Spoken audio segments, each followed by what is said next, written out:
the app, 25,000 of which coming from Kevin's former boss, Jack Dorsey. But even with this cash injection, Bourbon was destined to be dead in the water. An app with 500,000 backing only had 100 users, with most of the users only preferring the photo sharing technology anyway. Kevin was faced with a crisis. What was next for the company? If this failed, he would lose all his reputation and the connections that came with it. He would be an embarrassment. All the opportunities he missed for this, the founders were now faced with a very hard choice. Should they preserve their current idea or throw it all away and start again from scratch? Considering the fact that pretty much no one's heard of Bourbon, it should be obvious what route they went down. But on this next venture, they would learn from their mistakes. Instead of trying to find a use for the current technology itself, they would instead find a problem that needed to be solved first. And so the pair worked on what Bourbon did best, the mobile photo sharing. At the time, the current way that people were sharing photos online was just full of problems. The main one being that uploading a photo would just take ages. And so the founders would solve this problem by beginning the process much earlier than other apps. Instead of starting the upload process as the last step, Instagram would instead start uploading the photo much sooner, which would lead to much quicker upload times. However, the biggest problem they would solve was that mobile pictures just didn't look very good. So the founders would come up with multiple solutions for this. First, they shrank the photos down to a much smaller square resolution, making photos look good on any phone, meaning photos on Instagram just seemed way more focused. This even helped with the upload problem. Smaller photos meant smaller files, which meant quicker uploads. However, Kevin and Mike's other solution for the poor quality problem was their most ingenious yet. They would build photos into the new app, letting anyone give their photos a professional touch. And after 8 weeks of all this hard work, the app was ready for release in 2010. The only thing they needed now was a new name, and they decided on Instagram. Within days of Instagram's release, it was immediately clear that all their innovation had paid off. Instagram was a smash hit. People absolutely loved it. On December 12th, 2010, Instagram had gained 1 million active users just 2 months after its release. And of course, this crazy growth was then supplemented by even bigger investments. The company raised $7 million in funding in early 2011, with this funding coming from a wide variety of people. Some came from venture capital firms like Benchmark Capital, and others were the Instagram founders' connections from Silicon Valley, with Jack Dorsey being a notable investor. This whole deal would eventually value Instagram at about $25 million.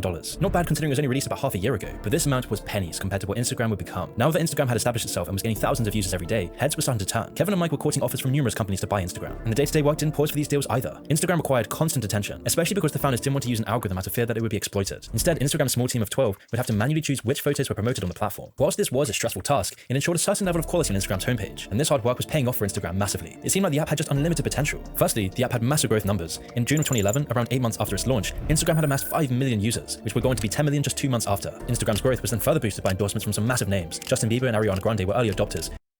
Chcete sa naučiť cudzí jazyk? Nikdy to nebolo jednoduchšie. S inteligentnou aplikáciou len And they would bring their millions of fans to the platform. Because of this, Instagram was becoming the king of Silicon Valley. Instagram was now posing a major long-term threat to the giants of big tech, namely Twitter and Facebook, which is why it did seem likely that Twitter would buy Instagram, considering Jack Dorsey's personal connections with the founders, along with his substantial investments in the company, which is what made it all the more surprising when Facebook bought Instagram for $1 billion in early April of 2012. But why did the founders choose Facebook over all the other suitors? Well, it's all down to the deal they got. The most important part of the deal was that Instagram would stay largely independent of Facebook, despite becoming a subsidiary. Facebook would also give Instagram large amounts of funding and would help them grow their business. Systrom and Krieger would also stay as CEO and CTO respectively, enabling the company to be uninhibited in its growth. On top of this, the pair would make hundreds of millions from the deal. They would never need to work another day in their lives. Systrom alone is estimated to have made a cool $400 million in cash. And early on, Facebook were good with their promises. Numerous new features were quickly added to the app, like video sharing and photo tagging, as both of these concepts were already in Facebook's interface and were likely funded through the deal. However, all of this didn't come without a big cost. At the time of the deal, there weren't really any concerns about Facebook gaining a monopoly, but Instagram and Facebook have an incredibly similar platform. This, coupled with the immense growth of Instagram, it should have raised at least a few alarms. I mean, Mark Zuckerberg and Jack Dorsey could see the real threat Instagram was posing to the social media space. However, the regulators somehow approved the acquisition without a second thought. Legal battles are still raging to this day about whether Facebook has a monopoly on social media. And we haven't even mentioned Facebook's ownership of WhatsApp, let alone the concept of the metaverse. Regardless, we'll get to these problems later in the video. But in the years after the acquisition in 2012, Instagram's growth would only continue to soar, hitting 50 million users in just 3 weeks after the acquisition, which would then rise to 100 million less than a year after that. But with this huge growth was also huge controversies that would mar Instagram's reputation. First, under Facebook, Instagram would update its terms of service, letting itself sell users' photos without paying the user or even telling them about it, which meant that Instagram now owned the millions of photos uploaded every day. And this was the first of the many sinister changes that came from Facebook's acquisition. But one issue had nothing to do with Facebook, and that was crime on Instagram. Just a year after Instagram's release, the platform is inundated with self-advertising drug dealers. As stupid as it sounds to broadcast your crimes on the internet, the lack of oversight from Instagram made being caught very unlikely. Image recognition technology was still very primitive, and Instagram had too few employees to monitor all of its millions of posts. In fact, back in those early years, there were only 13 employees running the entire site. This meant that the founders were almost powerless to stop the wave of crime on their own platform. They did try some half measures, like banning the hashtags related to drugs and drug dealing. However, these bans were easily circumvented. The criminals just made new hashtags instead. Another problem that the founders were facing was that these criminals' posts would often pop up in users' recommended feeds, and as these drug posts were often targeted towards teens, young people's feeds were always the worst affected. When asked about this in 2013, an Instagram spokesperson stated that, quote, "People can't buy things on Instagram. We are simply a place where people share photos and videos." And because of this attitude, nothing's changed. The consequences of this were then documented in a Vice documentary from 2021, which detailed how money launderers fish for victims through Instagram with posts advertising fast and easy money.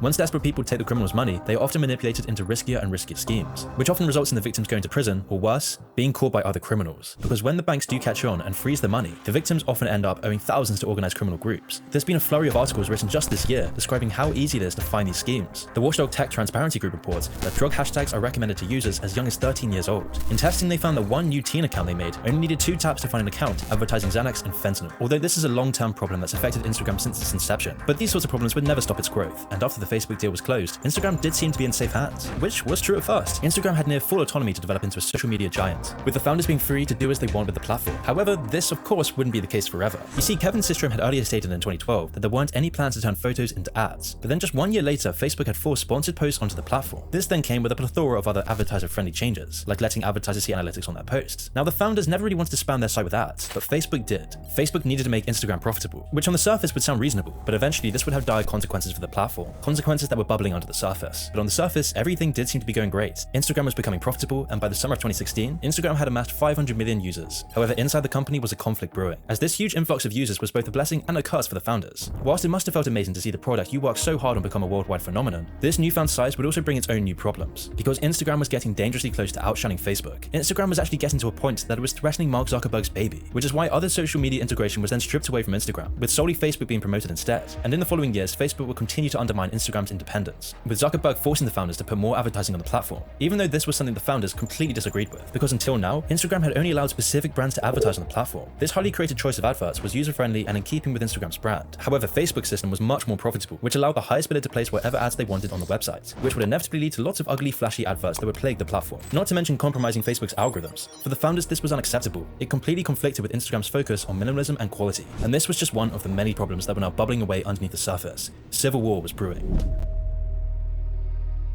A quick word from our sponsor, Honeygain, where you'll be able to tip Early Black Friday starts now. your total you want Honey your first $5, or simply download the app by following my special link in the description below. Now back to the video.